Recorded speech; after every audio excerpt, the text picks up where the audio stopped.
copy.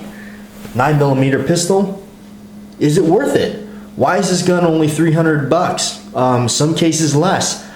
I think I paid $350 for mine. It's in a little bit better shape, but that's the question. Yes, I'm here to answer it for you. Check and clear his firearm, make sure. Okay.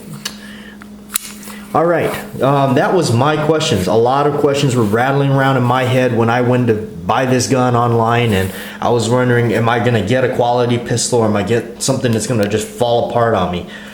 Because for the price, you know, and in comparison to the other Brownings, you know, the Belgian-made ones and stuff that are not assembled in Portugal, even the ones that are assembled in Portugal, the ones that they offer now, even off of Davidson's or Gallery of Guns, whichever you prefer to call it, that run now, what is it, like almost $1,000 now?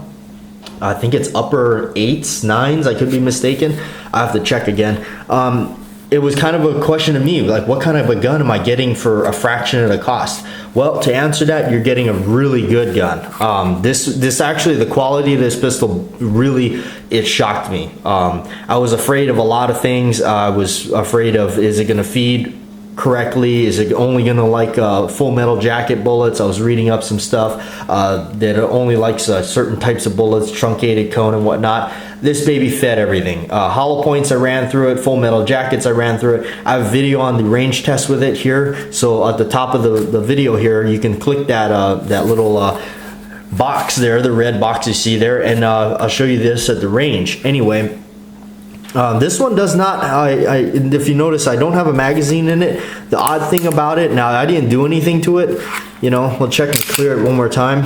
You can never be too safe, but it does not have a magazine disconnect. I did not take that out. That was just the way it came. So I'm not sure if the previous owner of this pistol had went in and changed some things around, because I have disassembled this, and the trigger group appears to be either a reinstallation of something new, or the gun was not built with it. I'm not that familiar with the FEG models, so I couldn't tell you. The only other difference I noticed was the slide stop. It does not have that extended piece that has like a extra piece of metal that kind of comes up and rests against the slide a little bit. It does not have that. But other than that, everything is the same. I really wanted the one with the ring hammer instead of the claw hammer to get that old vintage look of the old T series or C series. I'm not going to dismiss it. I will still keep my eye open for a Browning, Belgian-made Browning high power, either like a T series or C series with the ring hammer and everything. I'm definitely going to be still looking for one of those. But the finish on the slide is really nice. It's really lustrous. You can see. Hopefully, it shows up well in the camera. That bluing is really nice. So if you're looking for something on the classic line, you know, with the wood grips and everything, you know, and the old iron sights that are not exactly the greatest, but they're not too shabby either. This is definitely your gun. You know, this is what I was looking for, and for the money, you know, I'm happy to have it, and it definitely satisfied my fix to own one of these things. It shoots really well. It definitely it points and shoots just very well. A lot of people say it's a 1911 improved. A little bit of history, as we know, this is John Browning's kind of his final gun. He had a kind of a major hand in designing. Of course, he died before it was actually produced and finished and you know, adopted, I believe, in 1935. I think Browning died in 1926 or 27. Don't quote me on that, but anyway, this one does not have this.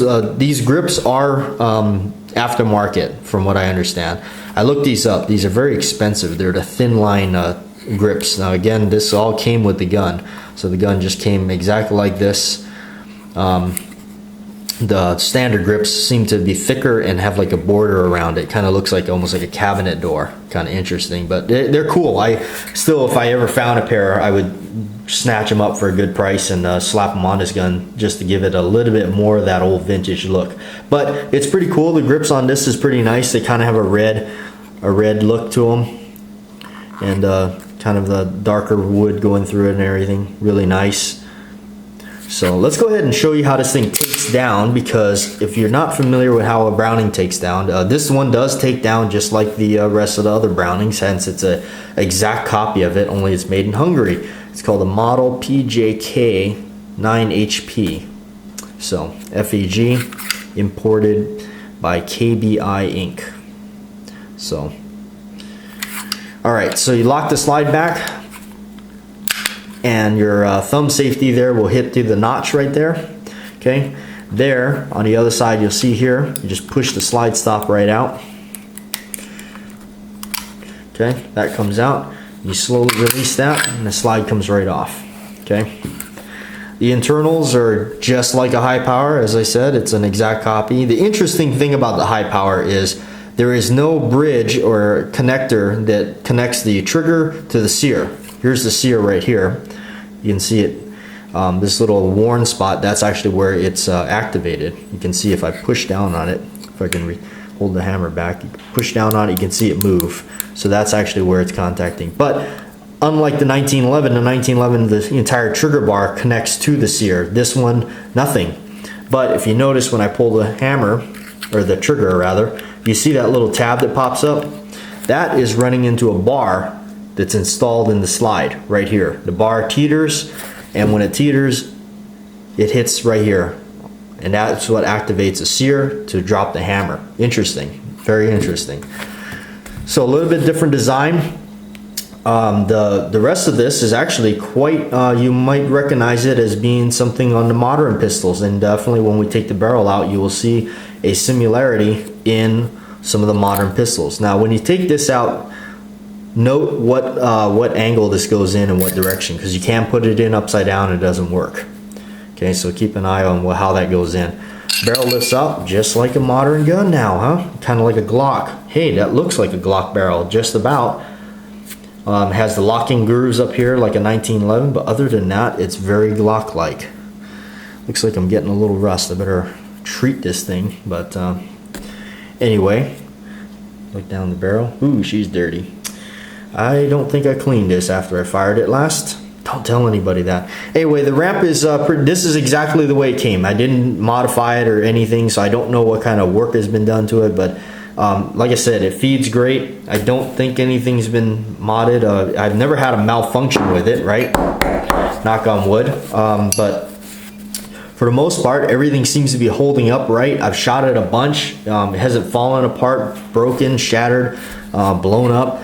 So I do see a little bit of a divot in the hammer there where it's been striking the firing pin. I don't know if you can see that, but you can see the little divot right there. It's starting. Don't know if maybe if that's going to continue to get worse. I'll document it. If it does, I'll let you know in a future videos, but I did notice that.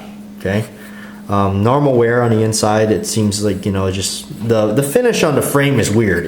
I don't know again if this is aftermarket or whatnot, but it's kind of more like a satin finish than the slide. The slide has a real rich bluing to it. You can even see the reflection of the camera in there with the tripod.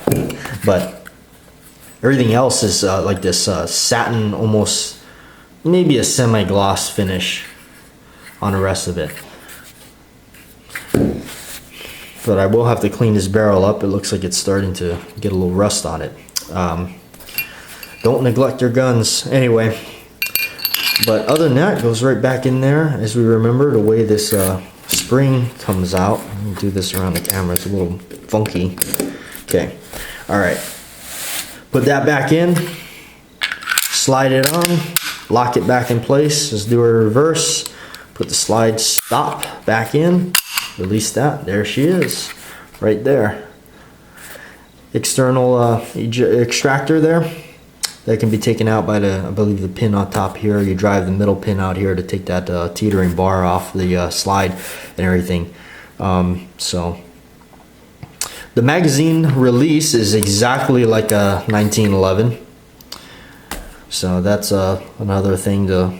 But it's pretty much like a 1911, only it's a 9mm, it's a Browning. But just wanted to show it to you, the FEG high power. If you guys are wondering, you know, what kind of a pistol you're getting for 300 bucks, you're getting a great pistol. At least this is what I have here. I am actually, oddly, this is probably just the obsessive collector blood in me, I might buy another one that's, I've seen some that are, they're, like I said, if you look on Gunbroker and stuff, they're pretty worse for wear. They've been carried. They've been, you know, this one either maybe somebody reblued it. I'm not sure, but I'm looking for maybe a one that's got the wear and character in it and real old school and rugged. The grips are all marred up and everything. Maybe I might get one of those just to have it for that sake of, like, man, it, you know, an old scarred up bulldog kind of a gun or something, you know.